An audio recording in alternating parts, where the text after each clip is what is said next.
This video will show you how to wire the BeUDMKE series controller. First, let's identify the key terminals on the controller. B plus and B are power input. B plus is positive, B is negative. A BC is the phase wire connector. A connect the motor phase wire U. B connect the motor phase wire V. C connect the motor phase wire W. Hall sensor input.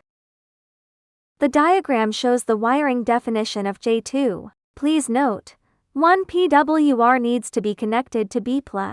Phase wire. Motor hall sensor wire. Motor brake wire. The motor brake needs to be connected to a 48 volts power supply. Red to positive, black to negative. Connecting these two ports means the hall sensor is set up. This switch controls the motor speed. This switch controls the motor's start, stop, and rotation direction. Next, let's control the motor. As shown, the motor stop. As shown, the motor starts and moves forward.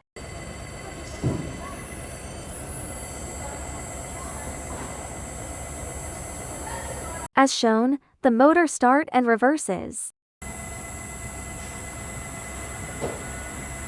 This is speed potentiometer. Use this to adjust the speed. These are all the explanations. If you have any questions, please feel free to contact us.